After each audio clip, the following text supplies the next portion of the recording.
Sacred Symbols, a PlayStation podcast, is brought to you by, well, you. If you want to learn how to support our show, go to patreon.com/laststandmedia.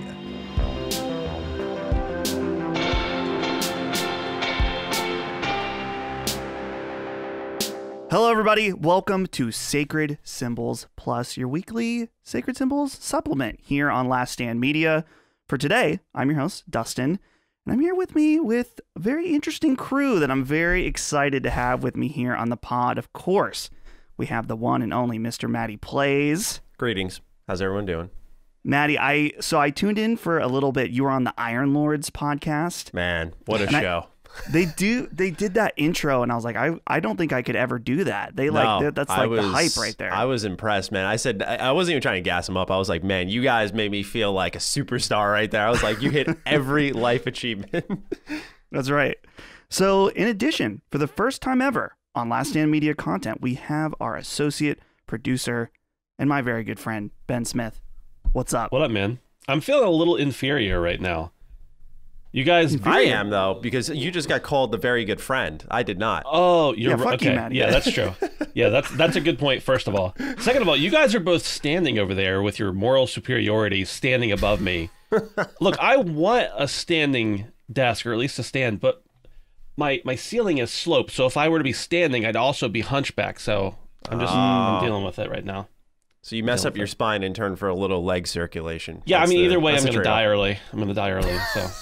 Someone needs to design like a laying desk, maybe like it's everything suspended and you're laying on the ground. Maybe that could work out. Well, they have those chairs, like those scorpion chairs. You can like lean back and have the whole, yeah. Aren't those things always at conventions? They like have the monitors connected and they're like the ultimate gamer chair, just $5,000. It's like, no, thank you. Yeah, they're at conventions because they're nowhere else. No one owns one. I've never seen someone own one. No. Ever. No. Yeah. That would be, I always wonder, like, first of all, if you can afford that, and then the amount of space required. Well, that's like $5,000 just for the chair. Then you get the monitors and it's a lot. Yeah. Right. So I guess I didn't even say the reason we're gathered here, and that is, of course, for a NieR Replicant Spoilercast. It's been a long time coming. I'm very excited, and this game is so interesting, and I've been saying on Sacred Symbols, and I've been saying on Sacred Symbols, HP Podcast, and Ham Radio that this is it's a conflicting game for me, and I have a feeling it's a conflicting game for you guys as well. Indeed. But before we dive in, first of all, thank you to our patrons out there, because if you're listening to this, you are most likely on our Patreon, which we appreciate. It is blowing up right now, over 12,000, which, like, it's funny. I've been telling you guys, and I've been talking to Colin. It's like, what's happening? Like, we do good we work. Don't know. That's what I'm going to say, man. I think all of us do good work. Like, I'm proud of what we do. People heard about my kid. They want to feed my kids. That's what it is. I see Ben's kids. They're skin and bones. You know, when I first saw them, and then we hired Ben, and now they're starting to like beef up a little bit. They can eat, and that's all because of your patronage. Do not unsubscribe, or else Ben's kids will die. Will perish. Yeah, we're gonna guilt him into staying now. Yeah, I'm not above it. So thank you, everybody. I'm assuming, like all of our other spoiler casts, not assuming, I mean, all of our spoiler casts eventually go free. So if you're listening there and you like what you hear, make sure to check us out at patreon.com/laststandmedia, where you can hear early access to Sacred Symbols Plus, along with the Finding Duke Ultimate, for just $1 a month, or you can get early access for $5. But most of the people here know that. They're already on board. So I'll cut the plug there. So one other housekeeping note, and that is the beginning of this podcast will be spoiler free, because we had so many people ask us and say, hey, you know, how they have questions about the game and they were thinking about playing it. So we're going to go over some of that and just some overall thoughts before we go into full spoiler mode. There will be a full audio warning. We will tell everybody when we're going to go into spoiler mode. So you know, you're safe with us. Well, we'll protect you. Mostly safe. Mostly. Yeah, I don't know. Safe is a little bit of that's a strong term. Now, I wanted to kick things off with this first write-in from Lockmort. Oh. He says, hey guys, Just like all other anime-related nonsense, NieR sucks. How would you improve or destroy it? Oh, I don't remember it sounding like that. Hold on a second, guys. Hey, Siri, could you remind me to fire Lockmort tomorrow? Okay. Your reminder is set for tomorrow. Good. There we go. Yeah, Okay. that's good. That's good. Yeah. All right, moving on. The late Nate and also Dick Whiskey. Hey, boyos. Wait. Question. I'm going to interrupt. Sorry. I do want to say something about How dare you. Lockmort's question. I told you I was going to do this before the show. He's right, first of all. I don't like anime. I want to like anime, but I don't. But I still like NieR. So I think that's an important... I don't know. I feel like that's an important thing that, like, this game is a game that grabbed me, and the other NieR game that I played, Automata, grabbed me, even though, like, as much as I try to get into anime, I can't. So now we can talk to the dead guy. Yeah. No, but yeah, I think that is a good point, though, Ben, is that... Well, here's the thing, Ben. You have watched some of the anime that I've recommended. I've watched almost Such as- everything you've recommended, to some extent.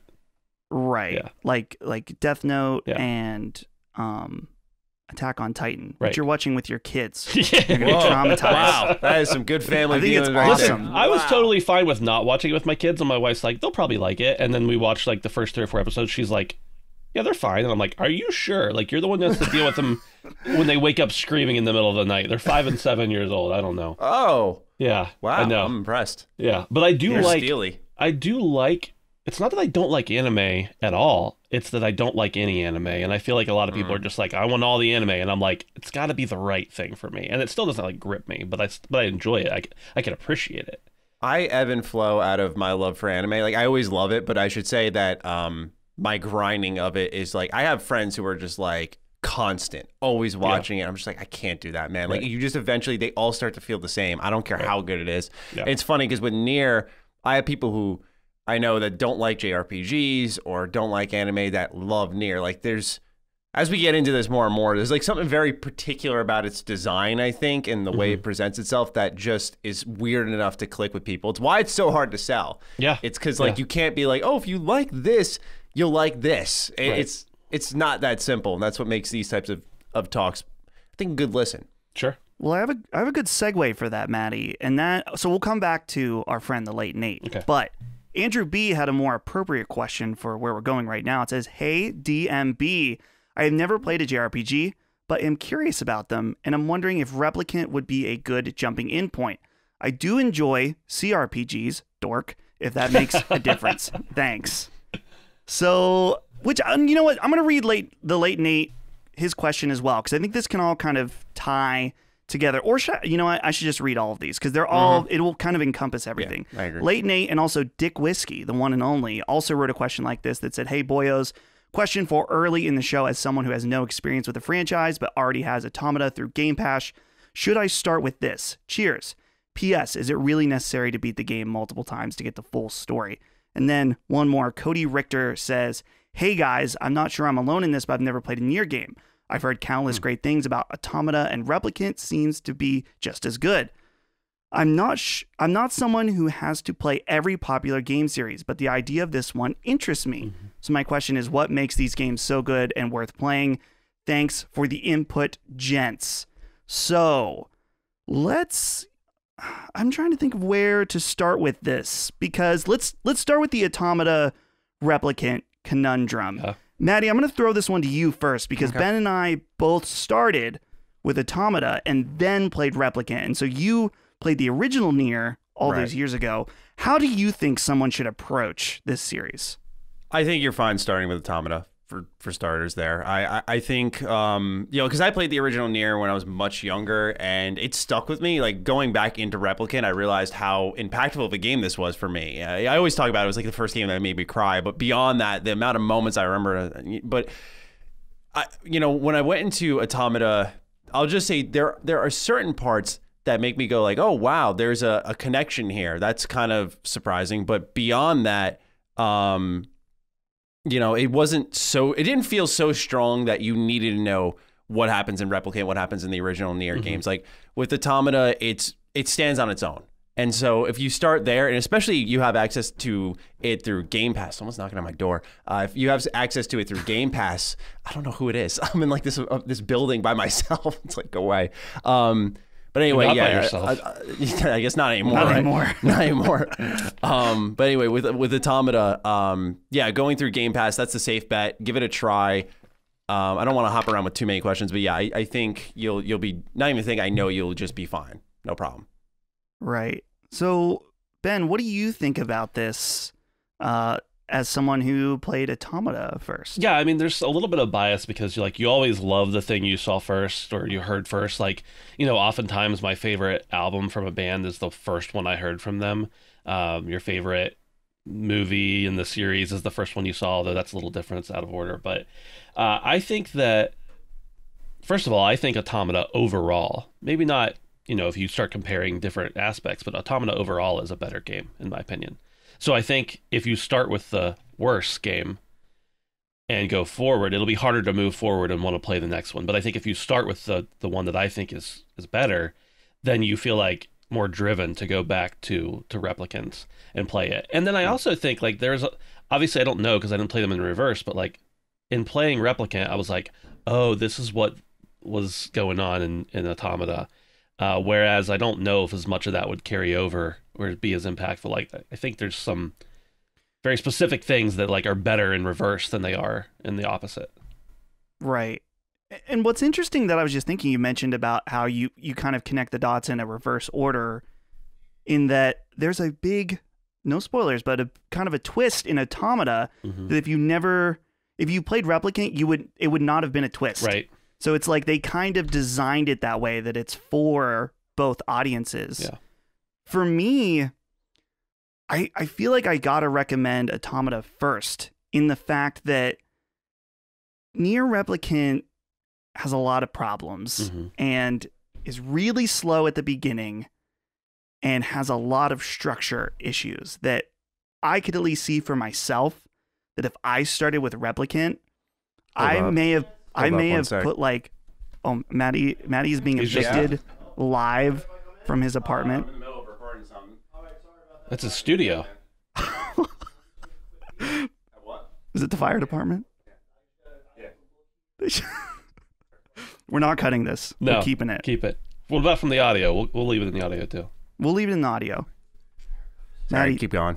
did someone just bust into your studio? Yes, we can keep going. I said we're not cutting it. No, I want to know, who was this man? It's working on my AC. It's like, Oh. I couldn't, because I'm sitting here with my headphones on. It's like, dude.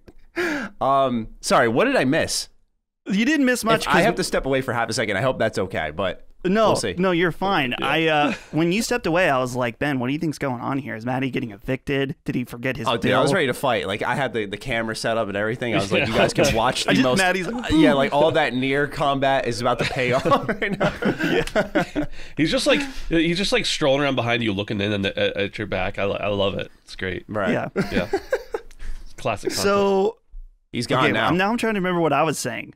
Okay, Replicant has some problems, and so I could see if I played it. That's fucking first. unbelievable, man. He just walked in and walked out like it was no big deal, bro. I'm sorry. Can we time out for a sec? This motherfucker. We can time out. I hear him on the phone. This motherfucker walks into my studio. He's like, "Is anyone here?" I'm like, "Yeah." Like, are you? All right. Sorry. Wow. Wow. All right. I apologize. I did not mean to derail So us. is he gone now? Or Yeah, is he just, yeah. My AC hasn't been working. I was like, hey, I sent an email over the weekend, and I guess like he just today had this moment had to be it. This exact time. Yeah, comes should in ask without a him- mask on. Like, okay. If he comes back, ask him if he has any thoughts about NieR Replicant. Let's see if we Yeah, can get him on right. the pod. I would love to tap into that. Right. Okay. Anyway, Dustin, sorry. Please continue. Yeah. Okay. Replicant has problems. I think that's the basis of what I was saying. I could see that if that was my first experience, that I would probably put like potentially like 8 hours in and be like, yeah, this ain't for me. Yeah. And then maybe bounce. But like Ben was saying, because if you've played Automata, that level of interest and care about the overall world is there and will compel you to keep going. Does that make sense to you guys? I feel like I wouldn't have wanted to play all the endings if I didn't know how much the endings impacted me in Automata. Like Automata also on its first run through is good, but it's better with more. And I think the same thing in Replicant. But I wouldn't have had that drive to be like, okay, I'm going to play this 3 more times, had it not been for knowing the payoff would be good. And so, yeah, you're kind of touching on here what the late Nate was asking, where he says, is it really necessary to beat the game multiple times to get the full story? Yes. Yes.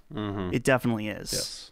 And it's much better executed in Automata than it is in this game. Yeah, stole the words right out of my mouth. Yeah, Automata does it so much better. And I think the issue is the terminology. A lot of people go, do I have to beat it X amount of times? And it, to me, says, I got to do a full playthrough 5 times. It's like, no. Even in Replicant, where they handle it worse, you start at a certain point in the game where you're really not making a lot of legwork. Right. It still is enough where in Replicant it gets annoying, but in Automata you really technically play the game twice through 2 perspectives, and then the third one is completely new, and right. So it turns into this more like diverse 30-hour experience. Where Replicant, it's like, hey, you like that second half of the game, don't you? Like the best part of the game, we're gonna run into the ground 3 times now, and. So yeah, for sure you do if you want to get the whole story, but know that Automata handles it a lot better, and that's why I tell people start there. Because if you don't like Replicant, I think you'll live. Automata, I think, is like a best of all time in many ways. I really do like that game a lot. Agreed. Yeah. Yeah, and I think the phrasing there of beating the game multiple times in Replicant, you are beating the game multiple times. In Automata, you're seeing credits multiple times. It's not the same game every time you go through it. Yeah. Right. So I guess then, I mean, to summarize our thoughts a little bit for the people who haven't played this game, I think I hate to repeat something I already said on a different podcast, but I said that this is a game worth suffering for at certain points. Not that the whole game is suffering. There are many parts of this game that I thoroughly, really enjoyed. In fact, I would say overall this game is my favorite game. I'm not saying it's the best game of the year, but it's my favorite game that I've played so far this year because of its incredible characters, its music, the story. I love it, but there are moments of like, again.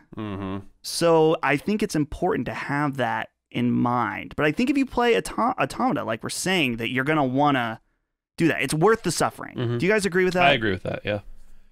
Yeah, see, the thing is, I never disliked NieR, not that you did, but I never disliked NieR so much I felt like I was suffering. It's just, I think certain parts were tedious. And once again, I just need to emphasize, like, for the Replicant side of things is where it's more apparent. I feel like that's where they should have taken it a little bit further into the remake territory instead of remaster, because there are, I'll just say, and as we get into more spoilery stuff, I think routes B, C, and D could have all just really been melded together. And as you get into another route, I'm like, they could have made it way better in this way too. I'll be more specific later on, but I do think it's a game that even if you're critical of, you are going to find something unique that's really not like anything else. And it sounds a little strange, but it's sort of what I tapped into in my Biomutant review is like, yeah, there's a lot of flaws with that game, but I still think, hey, we have something that's really unique, and a lot of people are drawn to that. Like, they want new things. We get our Uncharted's, we get our The Last of Us, and all these open world games. Like,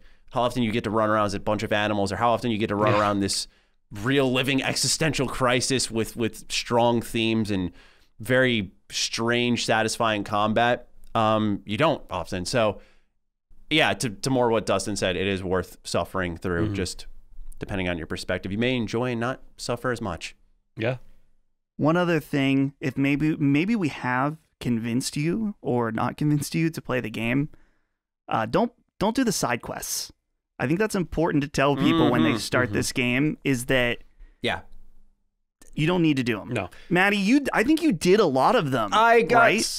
Because I thought I could get the platinum. So I did 30 of them, 30 plus of them. And I'm like, oh, I got this. And then you see there's a speedrun trophy. Ben, I know you have a horror story about that one. And then I saw, I think there was like, upgrade all of the weapons fully. Yeah. And I tried to upgrade one of my spears, one of 30 weapons, and I did not spend a single resource that whole game outside of a couple of side quests, and I could not fully upgrade that. And I said, I gotta do this 29 more times. So that was it for me, man. I was like, I'm not getting the platinum. So yeah, I wasted a colossal amount of time thinking I might have a chance. I did not. Yeah. Yeah.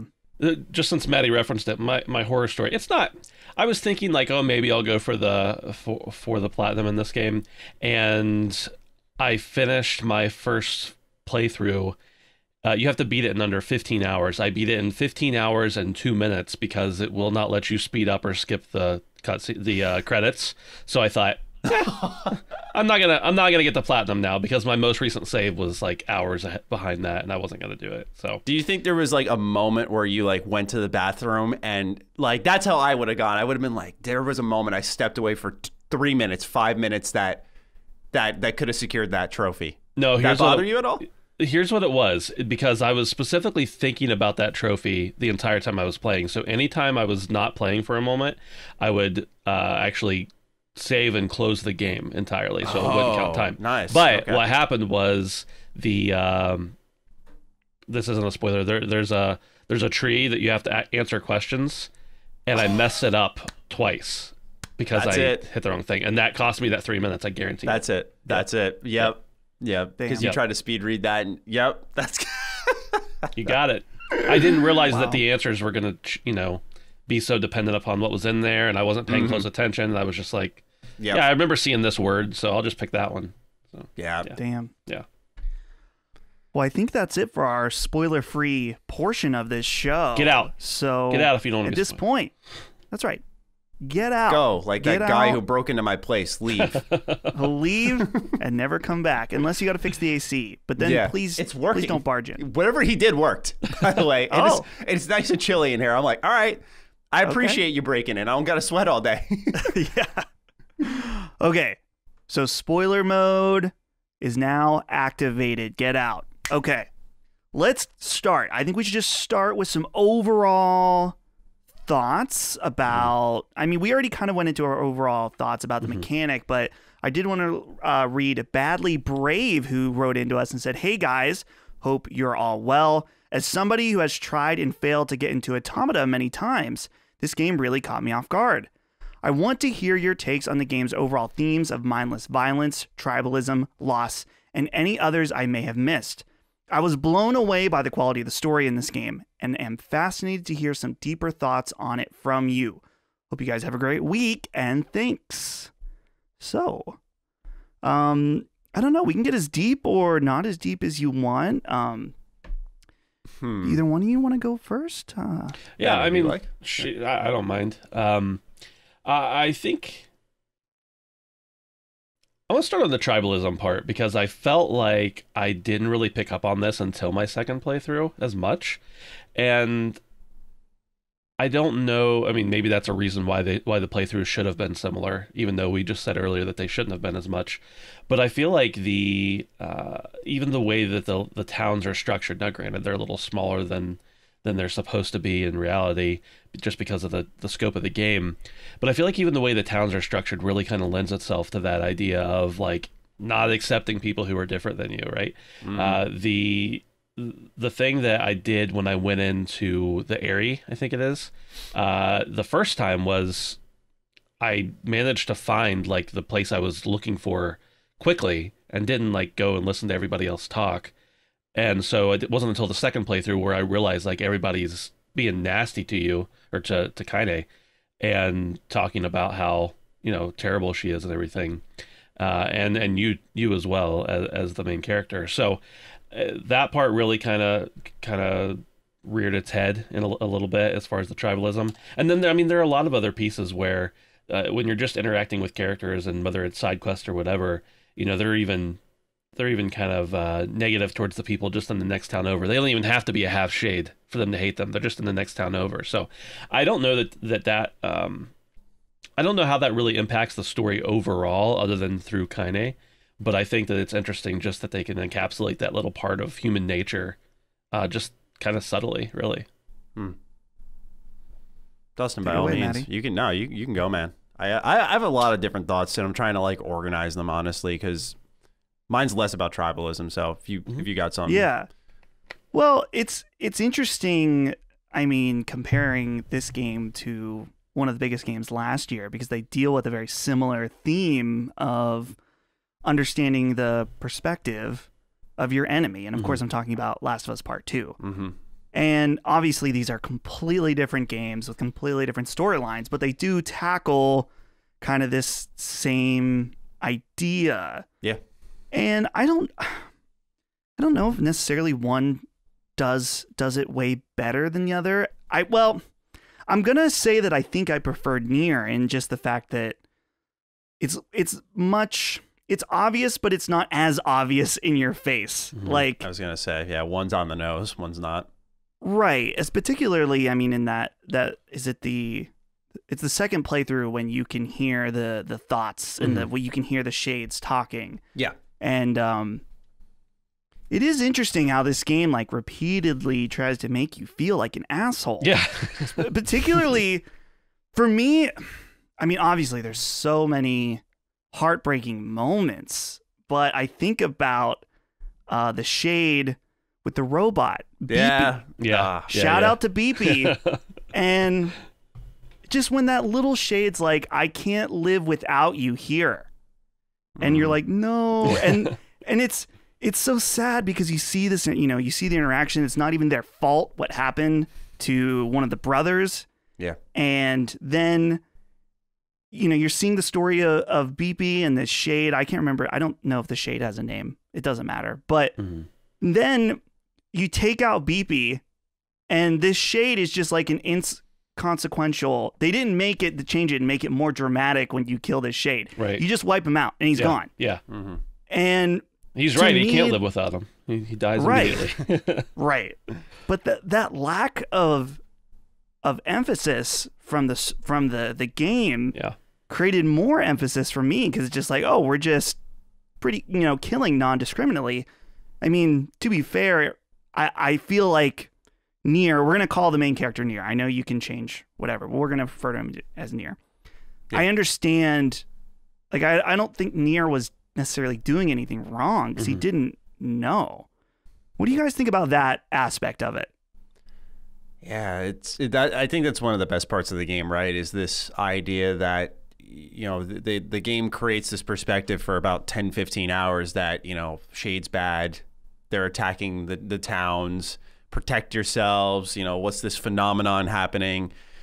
And as you learn more and more, you're starting to see like, oh, these were once humans, and and you're actually the humans killing other humans where maybe they're not so bad. At times I did struggle to feel bad for the shades, just because like sometimes they go berserk and it's like, what do you want me to do? Like oftentimes like they can turn into this state where it's like you're clearly a danger regardless. But it doesn't make it, I think it's the bosses, right? Those moments in each region that allow you to see behind the curtain a little bit more. Like I always think, I think the bot one is sad, but I always think of the one with the wolf. I was like, that was to me, that was like tough to watch. Like that was heavily animated. Like they were crawling with a spear in their back, and you're like, Jesus Christ, man. Of course, I'm more of a bleeding heart for animals than humans, because humans can make certain decisions logically, where the animals were just sort of like, our land was taken. This used to be a beautiful forest. Now it's a desert. And so what NieR does so expertly is creates this perspective of, oh, this is weird, right? This desert's just here next to this main village, and you're just like trying to figure out like why the world has so many different regions, and it's changed so drastically, and you're thinking it's just for something like visual variety, but when you learn it used to be a forest, it kind of changes how you look at things, and it's like, well, are the people of, I'm struggling to remember the name, but the sand village, we'll just call it, what was it? The masked people. The masked people. I don't remember if yes. Yeah. Forgot their name, but regardless, it's like, well, they're kind of just going out and hunting them down, these wolves. It's like, screw them. So one of my friends likes the leader of the masked people, and I'm like, I don't like him at all, man. This dude was just stabbing wolves because he could, because he was attacking them on his wedding day and stuff, and so I think that was the best example of where that you like they created this perspective of violence I think, really well. Otherwise, I didn't really fall too deeply into that pit. I think Automata did a better job of making me sympathize, where this one was just like, all right, you know, yeah, you're humans, but you're still causing enough problems here. Matty, in fairness to the king, the wolves did kill his wife on his wedding day. So, like, I don't know.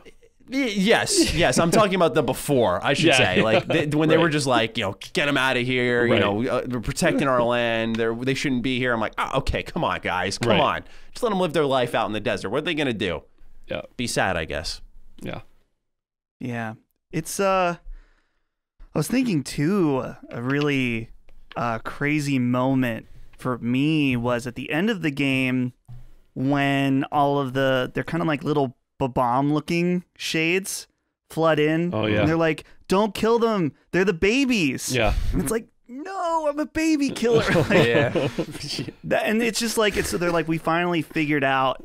I'm trying to remember, the shade says something like, we finally figured out how to make babies, like, because if they're shades, they're not normal anymore or whatever. Like, and that was just like, oh, man. Yeah. So rough. Yeah. But let's talk a little bit about the overall story, just because I find the overall story, as complicated as it is, so intriguing. Especially, I've never played Drakengard. No, me but either. I've learned about how there's like the giant, the god or whatever that is like teleported to Tokyo, that creates the I'm trying to remember what it's called, the disease that everyone gets. The Black Scrawl. And well, the Black Scrawl's what the androids get. This is the other disease. They just call it a black disease, unless I could have missed the name of it for sure, but yeah, well, I was going to search it, but it doesn't matter. Yeah. A disease. A plague. Yeah. Yes. But like this idea of like, okay, the humans have separated their souls from their bodies, and they're waiting out for this thing to die out, but then like the androids get sentience. And so then, of course, at the end, the big reveal is that the Shadow Lord is the gestalt of NieR. And what do you guys think about Yoko Taro's writing and just like this like madness? I mean, we were talking a little bit before we started. I was telling you guys, I'm like, I get sometimes a little nervous about these spoiler casts, because even though I feel knowledgeable about the game, and I know the audience doesn't expect like 100% knowledge about everything, but like this one was a little more intimidating. Well, I think it's going to be because there's so many ways to interpret things too. I think that's just part of it. So yeah. What was the question you asked? I missed it. Well, just what did you thought overall about like this crazy story of androids gaining sentience? And because that's, I feel like, what draws me in, or I mean, one of the many things that draws me in is just like NieR. The NieR series is like a story that's like almost adaptation. It takes thousands of years of progress for this story. Like, this is a huge story that, like, it has to like slowly, the way that androids have to slowly gain sentience. Which, by the way, that disease was called white chlorination syndrome, which I don't even think it's mentioned in the main game. So there's it makes sense that none of us even familiar. I think it's like that document you get at the end. But dude, I hate that. I hate that they gave you that, and then like I forget to read it every time. Did you guys ever remember after that, like when they gave it to you after Devil and Popola? I'm just like, I did remember the third playthrough because I forgot the first two, but yeah, I forgot each time. Each time I was like, I'm gonna do that, and then I got into the boss fight and I forget afterwards. I'm like, wow. Yeah. The game's over now. Yeah. You can't go back and look. Yeah. So oh, good. No, I was gonna say, because you were talking about kind of the idea of the world that's been created here, and Yoko Taro's overall writing, and what I noticed was I think that it's apparent, and I know some people are gonna think I'm beating the Automata drum too hard now, but I think it's really important just to keep in mind that perspective, because you can see what happens when, I think of it a little bit like Kojima with Death Stranding. You can see in some of his past games what happens when Kojima has like people sort of taking these raw, crazy ideas and refining them down to a gem. And I think the same thing happened with Yoko Taro. I think with Replicant, it was like this kind of all over the place. Like I think someone who would come in and wanted to refine it would say like, hey, B, C, and D. This route can all be one with just like really routes B and C. Like you just make a choice at the end, different ways. You should have played as Kaine 100%. Like that's just non-negotiable in my opinion. I think there were definitely more ways to wiggle in some diversity and make it a much better game. And you see that in Automata where there's more hands on deck. Square Enix is directly involved now, and they make, I think, what are some of the proper changes for how the story is delivered. So I think Yoko Taro's writing is good because he does a good job of, one thing that's strong with NieR is its design, right? And like one example that has nothing to do really with the story is when you're going under the mansion and you're in that kind of basement area and it picks the camera up above you. And it starts to feel kind of like Diablo or Hades. Yeah. Like it's got that feel to it. It's like this, suddenly it feels like a different game. You're playing it the same way, but that camera perspective changes everything. It's all about the design of the game. And so it does things like in the ship, side scrolling. Yep. And there's a different atmosphere there. So he's an expert at design. And I think he's able to take these ideas and just successfully deliver them.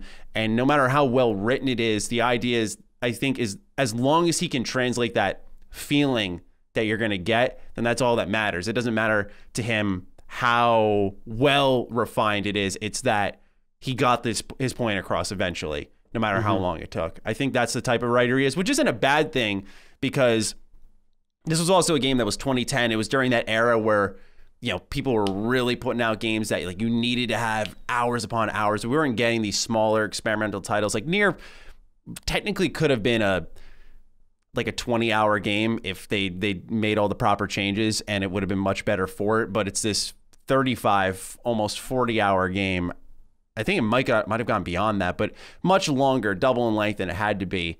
But I think you can just admire, like, hey, he achieved what he set out to do ultimately. Like he nailed it in the terms of his themes, which is, I think, the biggest strength of NieR overall. So as a writer, he's a hit and miss, but I think he does a good job. Yeah. I think what's so cool, Maddie, and you kind of touched on it with him doing there's like the Diablo portion, is that there's so many interesting call outs in this game, whether it's, I mean, like the entire world design, which I think he's said this in like a GDC talk, is like Zelda Ocarina of Time. That's what he wanted it to feel like. And there's even the part where there's like the da-na-na-na, like the very obvious Zelda reference. There's the text adventure in the forest, which I thought was horrible, but it was interesting. Yeah.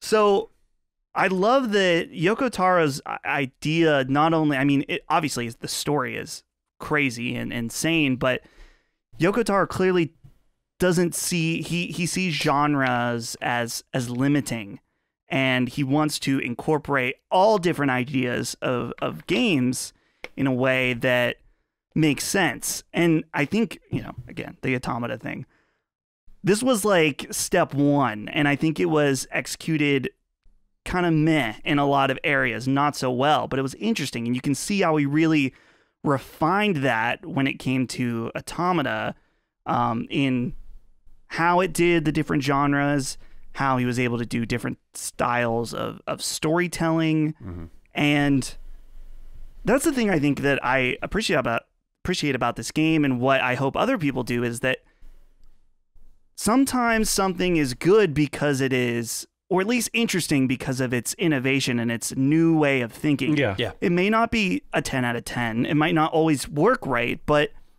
the fact that he was willing to try it in a I mean, NieR was kind of middling budget, but still in a big game. Yeah. That's really cool. Yeah. He's kind of crazy, honestly. Yeah, I mean, I've seen plenty of interviews with him, and we saw him, I think, at a talk at a PAX or something like that. And right. I don't actually want to be inside his brain. I can tell you that. No. He does a good job though making his budget stretch. Like that's one thing I got returning to NieR is I was like, wow, this guy clearly had a very limited amount of money to work on this, and the way I think it forced him to think of these kind of wild and crazy ideas, because if he didn't, then the game would have been very straightforward, very boring. Like imagine if you're just running through the levels the same way you always would, that third person camera perspective, you know, square, triangle, and just pushing right through it. They don't change the camera angles at all. They don't deliver the story in different ways. Yeah. Like even that text adventure, it breaks it up, but almost because it sucks, it makes you want to get back to the action. Right. And it's weird because I can't imagine that was intentional, but because the game tries and does so many different things, it helps itself out when it clearly doesn't have like a ton of enemy design, right? They have like the bots, the shades, big shades, and bosses. And that's really it as far as I can recall it. And so he just makes all of that stretch as far as humanly possible alongside his team. So they did a good job of what they had, but that's why I expected more with the remaster. Yeah, which I don't have this in the notes, but I think it's an appropriate time to bring this up. Maddie, for you, this is a question that only you can answer. And that is the quality of the remaster, remake. They said it's a version update is what they specifically said. It's somewhere in between. What did you think of it? Just because I know that the original game's gameplay was a big sticking point. The combat, not so great. So how did you feel the upgrade? Because Ben and I don't know any better. We just have played the new version. Right. And on that note, I wonder the same thing is because I was familiar with Automata and I knew kind of what to expect with Yoko Taro's weakness, where it had been so long between the first time I played NieR and Automata that like it just kind of swept me off my feet. I wonder if that's why I was a little more critical of Replicant, because I sort of had an expectation there. But more to your question, the changes that I felt, combat's insane improvement. You know, the way I define it is like the original was stun lock central. Like you'd hit someone and be like, like it just, you would make connections and the game would freeze. And not like it's dropping frames. It would just try to deliver impact and it would feel horrible. Did it matter when I was younger? No. But even watching it again, I was like, no. So they made a really good choice, kind of tapping platinum games on the shoulder, having them assist toy logic, get the combat right. Combat in this game I thought felt really good. It had the smoothest reverse dodge animation of all time where you'd like sweep on the ground around their back. Yeah, there was just, it was good, right? I thought it was better combat in a lot of ways than Automata. I enjoyed it more. So yeah, on the gameplay standpoint, I think they did a good job. The new ending, I didn't really care for. I'm gonna be honest. A lot of people were like very big on ending E. I was like, I don't really. This seems like so stuffed in. It's not even funny. And so I really, the more I looked at it and I started looking up descriptions of it online, because I'm like, nah, I don't think I'm missing anything here. And I'll be curious to get your guys' thoughts as we get deeper into that. But yeah, for me, NieR, it was a substantial improvement for sure. I think in its pacing, I'll keep hammering it, so I apologize if I sound redundant, but yeah, that's where it struggles the most, and I think there was a missed opportunity. And I'll just say, because you can play as Kaine in like ending E, that's why I was like, why wasn't she just put in B, where the whole story is about her in Route B? Like, it doesn't make sense. Especially, I was like, maybe they just didn't make her playable, and I don't remember this. And then they do, and I'm like, what? Why wasn't she? I could go on, but I'll stop. Yeah. Damn. Well, we will come back to ending E. I was kind of thinking about just jumping straight there, but we'll keep the flow here. That was already a little bit out of order, just because I wanted to bring it up because I knew I didn't have that in the notes. Yes, I apologize. I can't help myself. Oh no, no, you're good. Let's talk about some characters, because I really feel like that's like one of the cornerstones of what makes this game awesome. And so I'm going to start first with a question from Straw Hat Ninja, and also Real Radic had a very similar question, so I wanted to shout him out. But Straw Hat writes in and says, "Greetings, gentlemen. I just wondered if you could talk a bit about the characters in this game and how special they really are. I think Automata is a better game overall, but I think Replicant has the better characters. Vice and Kaine stand out to me the most and stole the show for me. What do you think?" So, Ben, let's throw this over to you first. Wide cast of characters. In a lot of ways, I would say more expressive, more, it's hard with, they're kind of supposed to be slightly more generic in Automata, so we've got like a more interesting cast in a way. Yeah. What do you think about these guys? Well, first I'll just say real quick about Automata, and I don't think we can really talk about Replicant without sometimes comparing it to Automata, so. Oh, of course. Yeah. But Automata, the characters are a little more one note, but also like 9S just annoyed me. He was just whining all the time. Like there were no characters in Replicant that were annoying to me. I enjoyed them all. But I will say this, that the first time I saw Grimoire Weiss and he starts talking, I'm like, this is dumb as hell. And then about 90 seconds later, I was like, this is the best character in any video game ever made. So I just really enjoyed him. I almost wish that at some point I was thinking, like, is there any way this book can become like a dude?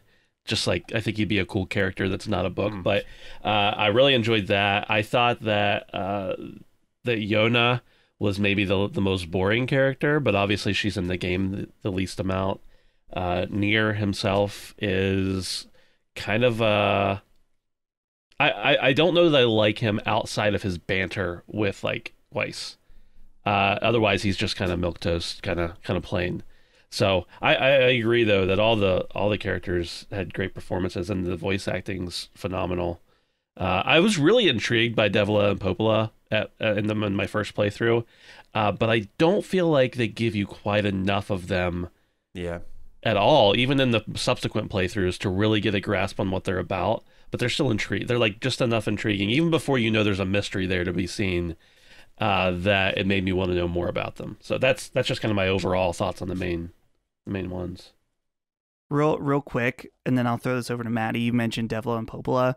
There's the part in the story where NieR's like, "Oh, you look like you haven't aged a day." Mm-hmm. And then like I got struck by lightning at that moment where I remembered the connection to Automata, and I was like, "Oh shit!" Yeah. Like I totally forgot about that. Yeah. So Maddie, what do you think about, like, who's your favorite character? Maybe something you don't like. I want to let you run any direction you want with this.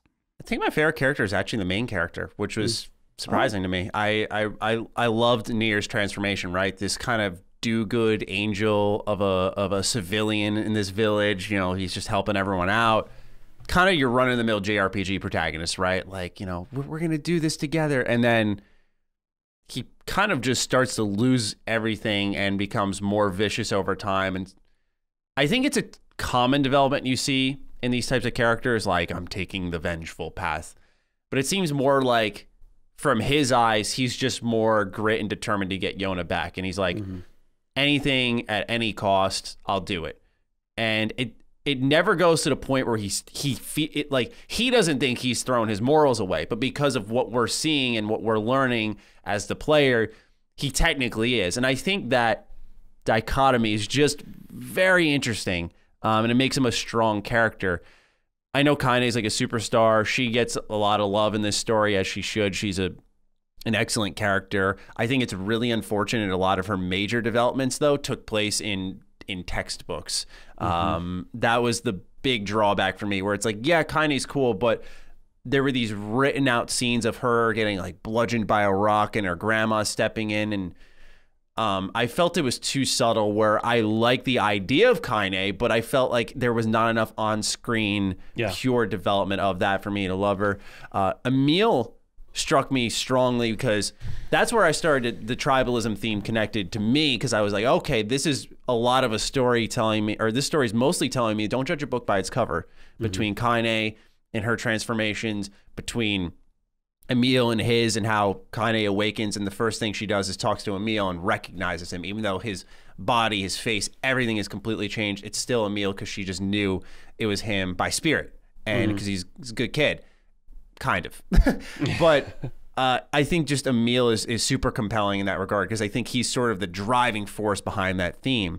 And, you know, the most famous moment to me in like the whole NieR series is when he kills himself to protect everyone, because it's the first time he feels he can actually protect people and not do damage. And so, yeah, for me, ultimately, it would probably be, out of the big three, it would go NieR, Emil, Kaine. Yeah. The rest Dude, are just Emil, whatever. Oh, good. No, I was just saying the rest are just like, sure, yeah, you're there. Emil's an interesting character to me in that I kind of found him annoying initially, kind of sort of a similar thing with what happened with Ben, but he seemed too naive, like too much of the cute and innocent character. But I don't know, like as it went on, I really started to feel like like initially I kind of almost felt like, oh, this is not poor writing, but I almost like don't believe this character. But then as it went on, I started to feel like I understood him a lot more.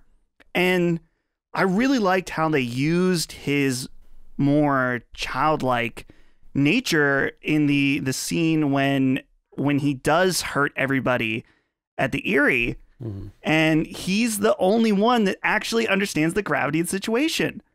Everyone else has become like just cold to it.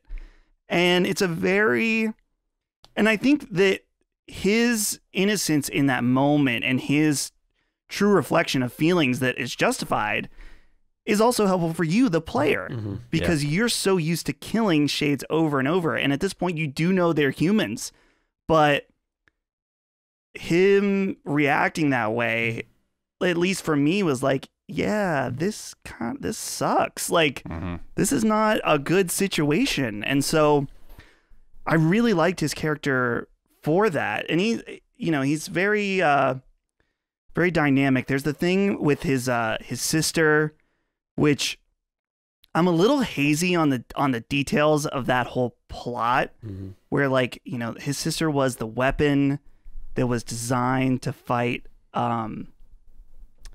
I'm trying to remember. That's the thing. It's I think like I just treated it like, I simplified it to like his sister was the weapon. He was sort of like the diffuser for that bomb, pretty much, and just like locked her up, if I remember correctly. I think even though we said earlier that it was kind of annoying playing the same thing over and over, I do feel like you got a lot of information about Emil when you're in the mansion, but you never get to revisit that part of the story.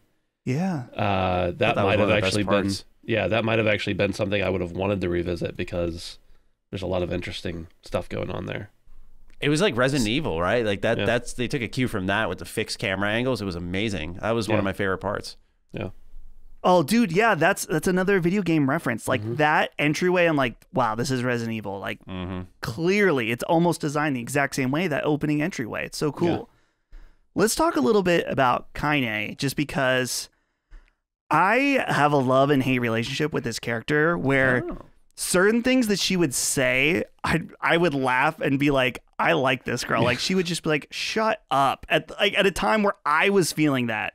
And then other times she'll say like, isn't there something where she says like fuck waffle or something? Like there's some stupid, I'm gonna have to look that up. Stupid shit that comes out of her mouth for sure. Yeah. Where I'm like, okay, edgelord, like go back to Hot Topic. Like it's okay. Like just chill. I understand you got a murderous being inside of you, but like, come on.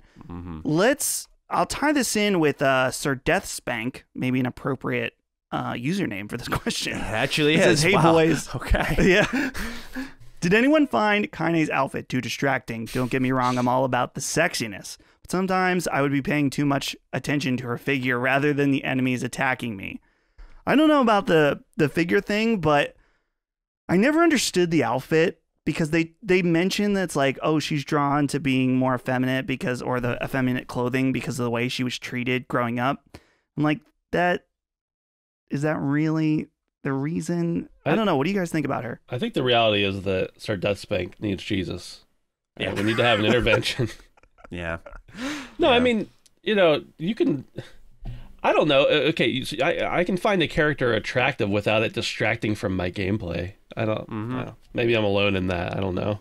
No, I'm the same way. And I think the idea is she has good themes behind it where I started to understand why she was dressed that way. I wouldn't say distracting, but for me, I don't care how she's dressed. It's when the camera, like, she'd fall to the side and then like the camera be right on her ass, and I mean right on it, and then she would stand up and you'd see like the enemy in the backdrop, and I'm like, there's a difference there. Yeah. But what I realized is this sort of, it taps back into the judging a book by its cover theme that I was saying with Emil. Is like, all right, you can look at Kaine and be like, oh, sexy JRPG character, but when you start to learn about her past, her transformation, the way she dresses, sort of that owning of her identity, it's like, all right, this is a little bit more powerful. I mean, like I said, I think the camera work can be a little ridiculous. Yeah. But, because it does like put it right in your face at times, literally. Yeah.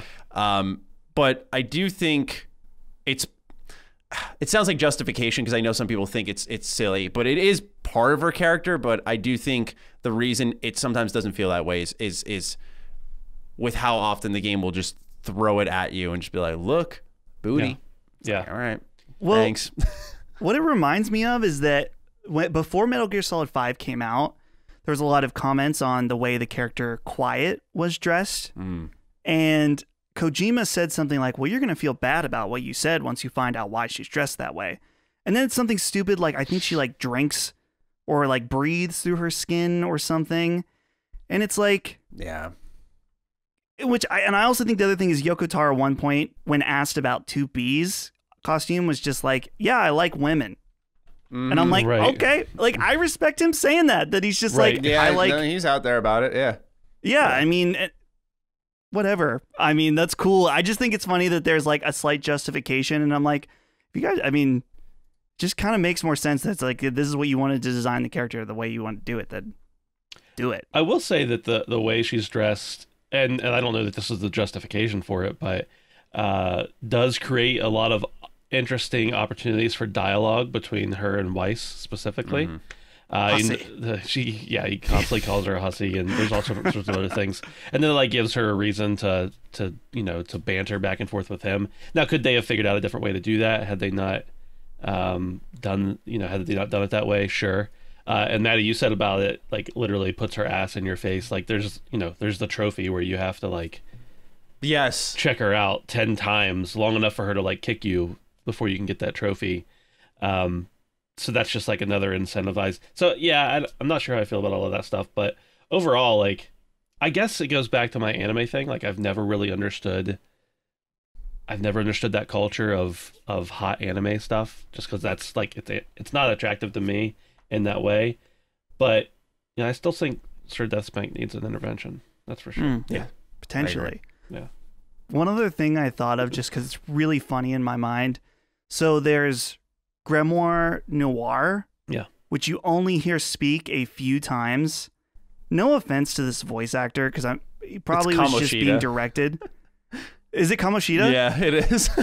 He's like, no one can stand up to the power of the Shadow Lord at the end. Yeah. And I'm like, all it sounds like to me is like a Mountain Dew commercial that's like, pick up a refreshing and rip a fat Mountain Dew. Like a Power Rangers voice from the early 90s. Yeah. Yeah. It's so funny. I wanted to know more about Grimoire Noir. And then all you get is the Monster Truck Rally voice or whatever it is. It's like, I don't even know how to describe it, dude. Oh, man. Any other stuff about characters that we want to talk about? I feel like we kind of I know Kaine's character. I feel like it's worth acknowledging, of course, because it's a really important part. And we did touch on it, just like with her being intersex. I think it's another big reason she's dressed the way she is, right, is to sort of challenge those characteristics that she grew up with. I think Ben actually kind of touched on it a little bit, but I just wanted to make sure we acknowledge that. Right. Yeah, that's something. Okay.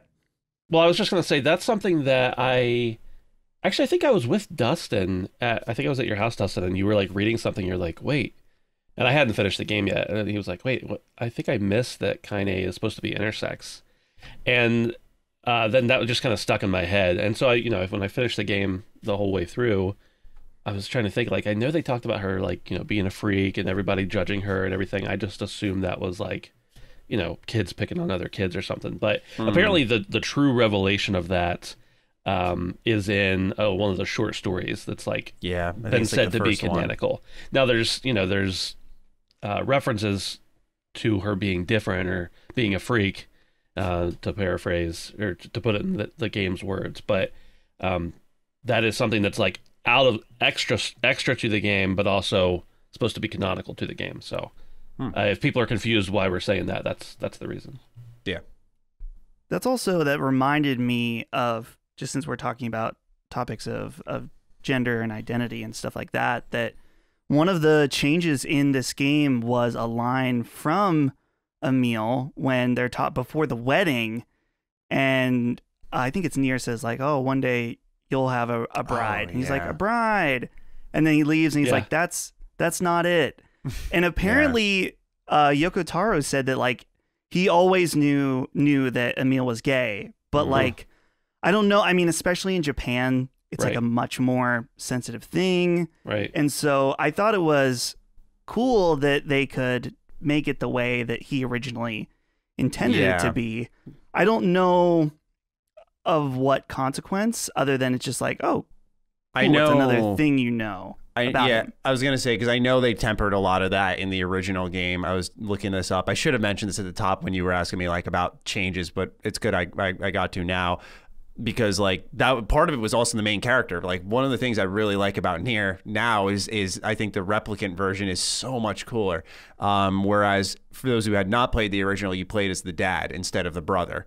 The reason they picked this macho dad was because that was what was appealing, they put in quotes, to Western gamers, right? It was this kind of dude bro thing. They stripped a lot of these elements from the game, hinting at potential gay characters and stuff, and just tried to like put it in the background to make it more marketable. And as I think Square Enix learned with Automata, it's like, hey, the weird stuff and the different stuff and the exploration of characters and these very interesting characteristics in general are what build this game and its fan base, and people want to have that representation, like they're looking for it.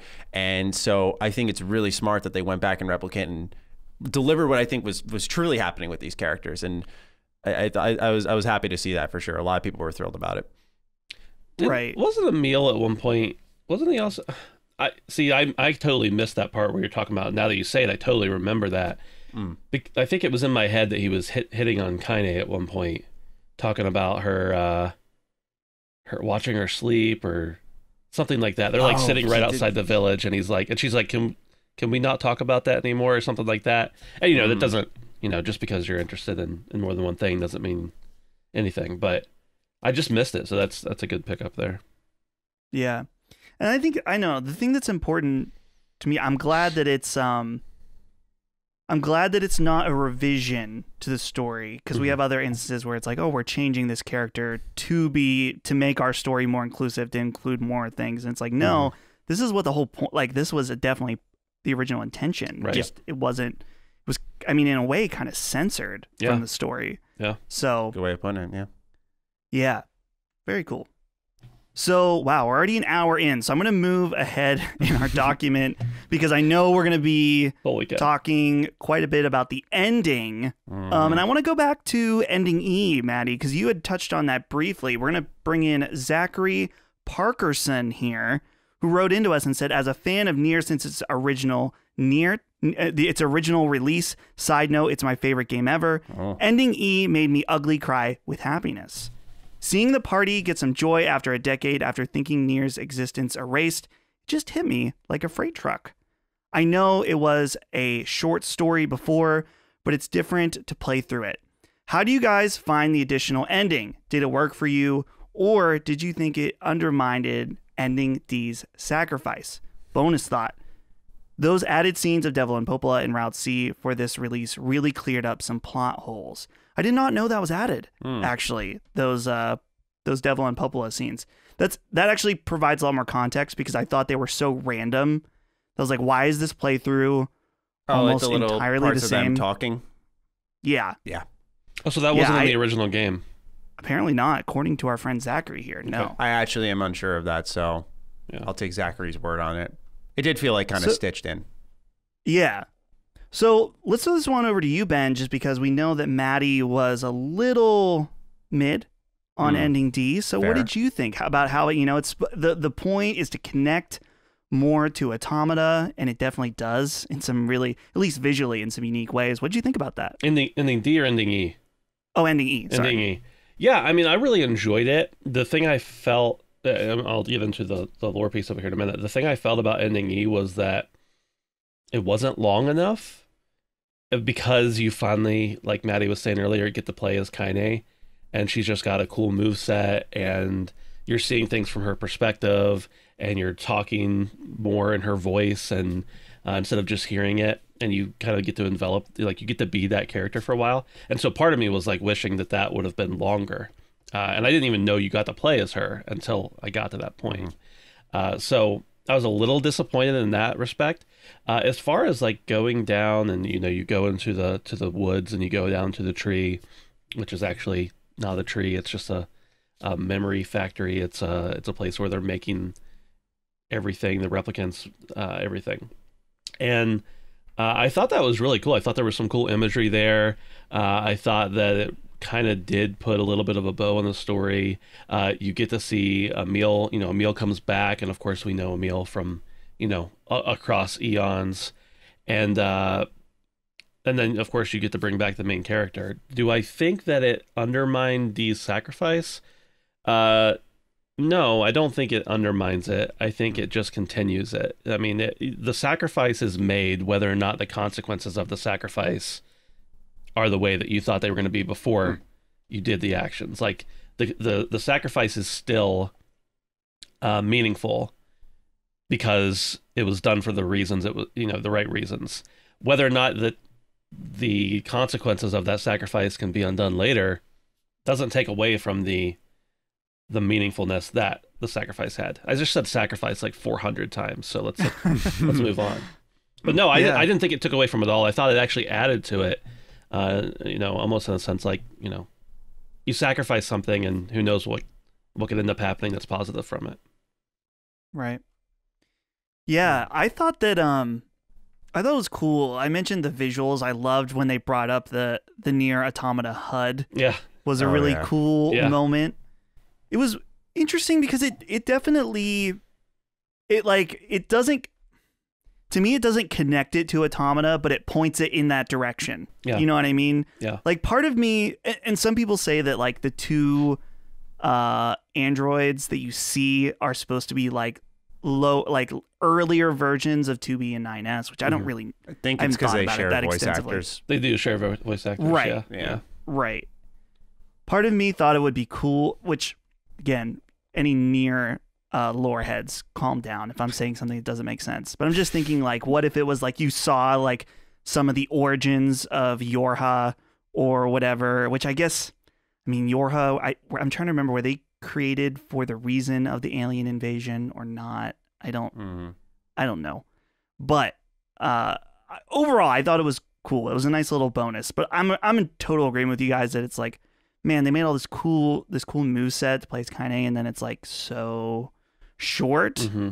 But I guess I'm just glad that it's there, period. Yeah. Than just like a bonus tiny little thing. Matty, I'm seeing some reactions here from you. It's really the Kaine part, I think. I'll get into the story stuff, but it's just, I just remember playing. I'm like, oh, you play as Kaine. I'm thinking, I'm sure it's just a simple square triangle moveset here for me. And then she starts to have different abilities, different ways to guard. And I'm like, are you fucking kidding me? I was like, you guys went to the length of making a whole move set for her, and you use her for probably like an hour and a half tops. Yeah. I was like, that is insane to me. Because for those who have played it and are listening, you'll know that Route B really, I think, fills in the Kaine side of things. If it went NieR, Kaine, NieR, Kaine, I think that's fine, right? So I don't know how or why. It must have been something on the programming end. I have to assume that would have been undone if you had thrown Kaine in instead. It's the only thing I can assume because it makes zero sense when they went to that length for such a small chunk of the game. But I digress. Story-wise, I thought Ben's perspective was great because it made me think a little bit about my own, which was like, yeah, it doesn't really take away from the sacrifice, but I'm also not a fan of like stitching on and undoing things. Now, I can't name the game because it will spoil that particular game's ending, but it reminded me of an anime connected to a game that undoes the particular ending because it's like additive and it's like they're back and I'm like, no, I don't want them back. Like, I don't want that. Like, part of what I think was so moving about NieR was that he finally achieved his mission, and when he did, he's not even remembered for it. It's like, dang, like, but he did it because he cared and he knew like Yona and Kaine would live this great life. And so it felt very tropish for Kaine to just start sifting through her thoughts for like 3 years, and she's like, oh my God, there is someone else. And there wasn't enough room for them to explain it and explore it. It was just like, how do we get to NieR Automata to some extent? And so, yeah, the HUD was cool, but I was kind of like, I remember distinctly, like, because my friend was telling me, because he had already beat it, he's like, oh, you're going to love it. Like, it's worth going through. Because I was unsure at that point. I was like, I finished D. I'm kind of ready to wash my hands of this. I really liked it, but I'm done. I want to move on to other stuff. And he was just like, no, it's worth it. Give it a shot. So maybe that played a factor. I didn't really have high expectations. I was like, okay, like as a NieR fan, I should like this. And when I finished it, I just told him straight up, I was like, I didn't like that. And it's very rare I just say I don't like something, but I felt it didn't add really anything outside of playing as Kaine, which then added to frustration, if anything. And then, now I might be missing something here. It wouldn't resolve everything, but how is Emil back? He just kind of shows up. And Yeah. and I'm like, dude, like I know obviously what happens is, fuck, I can't really say that. So I know this is like a different version apparently of him or something like that, different form. And there's like an original Emil somewhere out there is what I recall seeing. And it's like, okay, so there's more of him. This is just one of him apparently. I don't really get that. Once again, it felt like to like put on your blinders and just pretend none of this is happening, just enjoy it. And I can do that with some games, but I really wasn't feeling in that mood for ending E of NieR Replicant. Yeah. I feel like, in a way, this game... I mean, I guess this was their chance to flesh out things, which they did. I mean, they filled in the plot holes with Devil and Popola with those extra scenes. They added the whole ship sequence, which I thought was really well done and really good. Especially, man, when you go back and do it again. Ooh, oh, yeah. Very good. Yeah. Part of me feels like, I don't know what... Maybe it's because I've not read some of these short stories or read the script of the screenplay or whatever. But part of me is just like, give me a really good anime, one season, or like a really good movie. Like I need... Sure. I feel like there's still a lot of gaps missing. Like I want to see the story of the origin of the Gestalt and Replicant program, because we have the ending of Drakengard, and then we have like a brief explanation of how we got to NieR Replicant, but like there's something there, which maybe, and you know, that might be the plan, and I'm jumping ahead a little, but I feel like this is appropriate. Please. Here. Our friend Jordan writes in and says, hey guys, so fuck waffle. Oh, he references the fuck waffle. Yeah. I knew that was something. I sure do love Kaine. I finished the game and it's great. You have to work for it. I'm not sure I'd put this much work into a title that didn't resonate with me as much, but it was worth it. Even if ending system isn't handled as well as the sequels. I recall a friend telling me that I had to be Automata multiple times, and that caused me to put the game off for a long time. But once I played it and I got it, it just made sense. Will we see a third one? Any chance for a new Square Enix Platinum game? Is a backdoor NieR project? I'd like to offer up a special thanks to you guys for dedicating an episode to this truly thought-provoking game. So let's talk about that. We know that there is a mobile game that is, I think, in beta right now. Like, you can sign up. I don't know. I played some of it. I'd love to be wrong.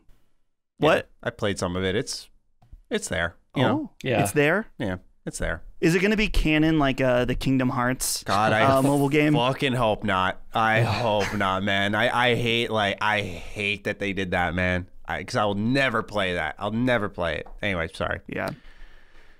So what's next for NieR? You have to imagine that like Square Enix has dollar signs over their eyes, seeing the huge success. And I mean, what's so exciting to me is that NieR Automata, it came out right around Horizon Zero Dawn and Zelda Breath of the Wild.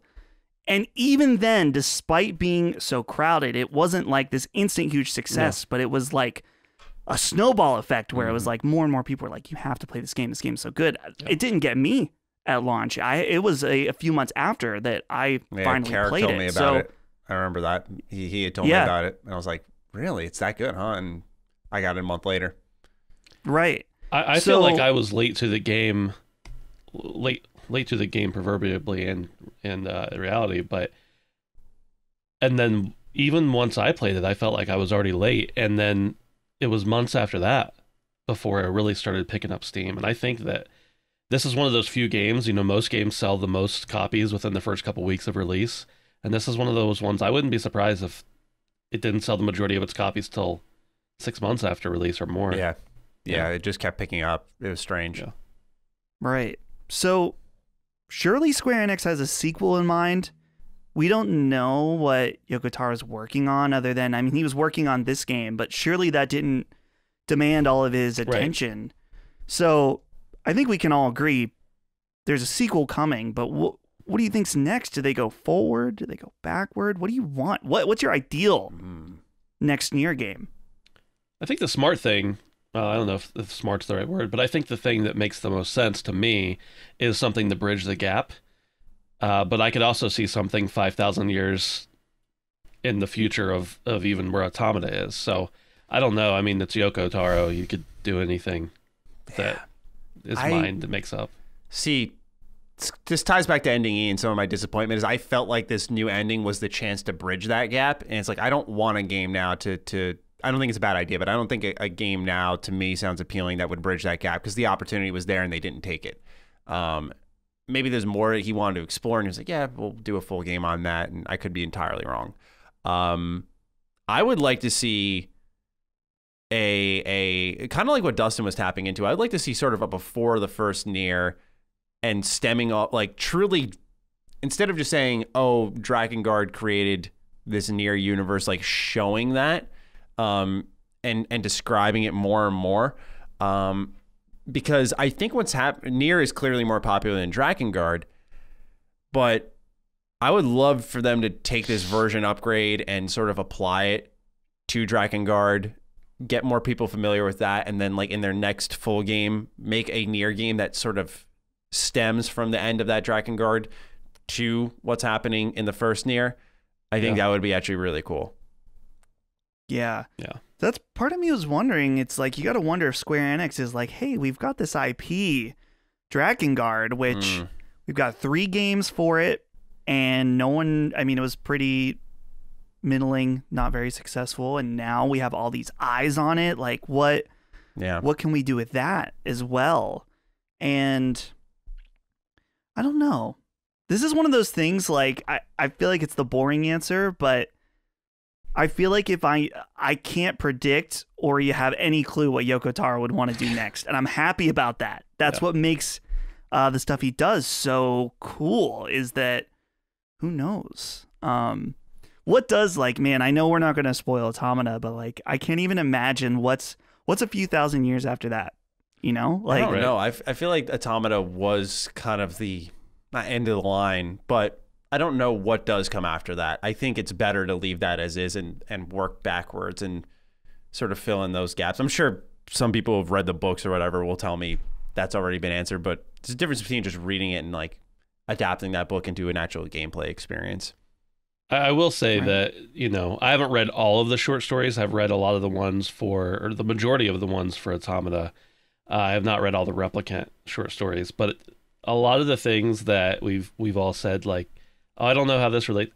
A lot of that stuff's answered, or at least a little bit more shine light on. So if I would say for myself and for you guys and for the people listening, if you want to know more, if you want to connect some more of those dots, just go find some of those short stories.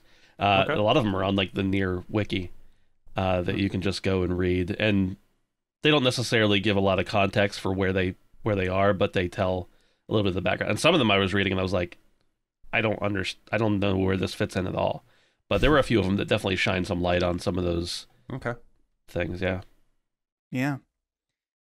Man, I think we've covered it. I mean, do you guys, just closing thoughts. Obviously, we all love this game.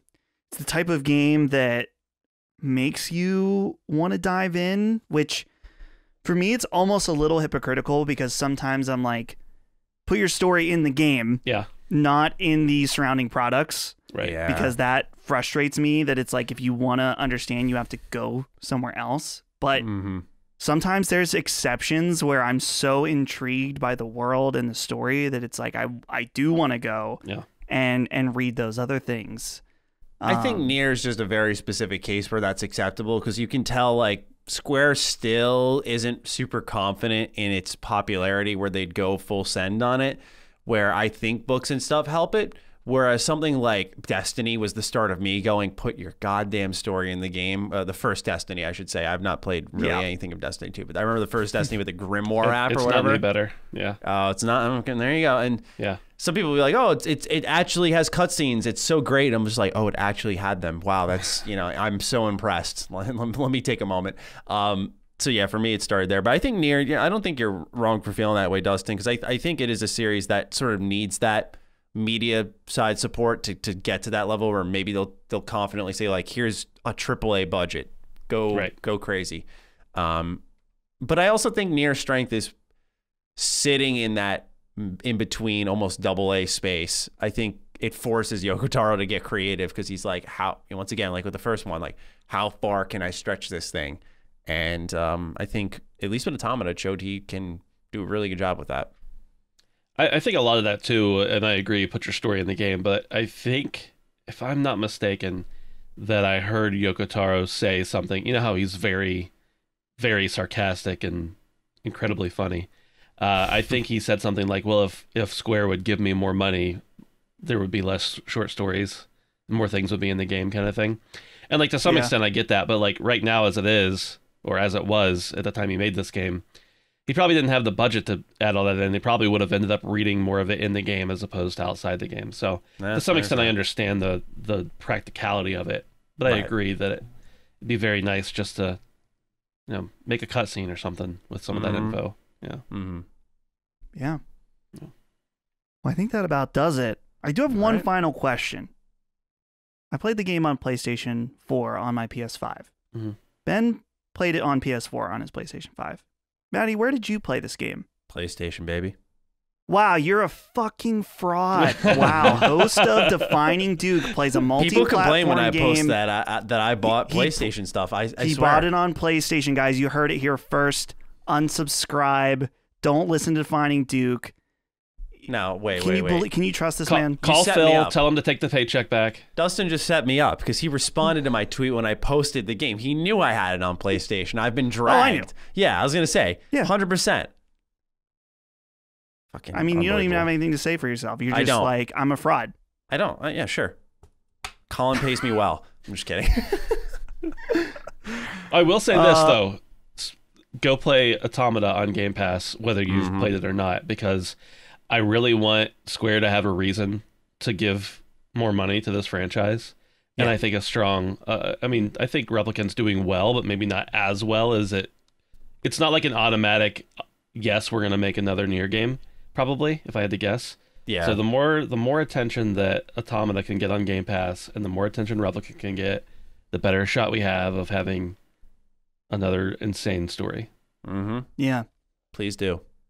Yeah, and also, I mean, what's frustrating me is that I want to play Automata again, and they're working on some kind of update for Steam that they announced before Replicant came out, and there's been no word on that. When it's coming, what it is. The Game Pass version was apparently like working better for a lot of people, and it was this whole thing that was like really strange where like the Windows Store version was different from the Steam version to minor extents, very minor extents, but it was enough to create a performance difference where people were they were review bombing Automata on Steam and like demanding an update. Yep. Yeah. Oh well. Well, that's it for our spoiler cast and review discussion of NieR Replicant. Boys, Maddie, thank you. I know you've got 2 other podcasts today. Today is a busy podcast day, yeah. And the air conditioner guy might interrupt any of them at any moment. I know, right? Thank God. Because like one of them's for Defining Duke Ultimate. I'm guesting on another one, so at least he didn't barge in when I was guesting on someone's show, right? Imagine that. Just like, hey, one sec, someone just broke in. Right. Yeah. Ben, thank you for your Last Stand Media debut appearance. We're so glad to have you. We'll have you again on other various content. And now I get to do what you used to do and immediately start editing this. So edit yourself speak. That's right. It's horrible. Yes. I've done it many times. I know. Yeah, it's terrible. Yeah. I'm sort of mindless to it now. It's just like flip the switch. It's like, there I am. Yep. Yeah. I mean, that's probably a good thing. But yeah, and also, by the way, I mean, follow these boys. Of course, Maddie is at G27 status. You can follow Ben at BenSmith2588. That's it. I got it. Yep. And you can follow me at Dustin Can Fly if you like. And of course, Last Stand Media as well. We went over that. I don't want to go over it again. But you should already be following us if you're this deep. You should Yeah, already that's know it. right. Leave us a comment on Patreon or YouTube. Let us know your thoughts. I'm like I've said before, I always read those, good and bad. I like to know your feedback, what you think. Maybe where something you wish we would have hit on more, or something we did really well. We like the nice comments too. Yeah. So cool. All right, everybody. Thank you. Until next time, we'll see you later. Peace out. Bye. Sacred Symbols, a PlayStation podcast, is a product and trademark of Last Stand Media and Collins Last Stand LLC, and is recorded from Central Virginia and Burbank, California, USA. The show is conceived by, is written by, and is produced by me, Colin Moriarty. My co-host is Chris Raygun Maldonado.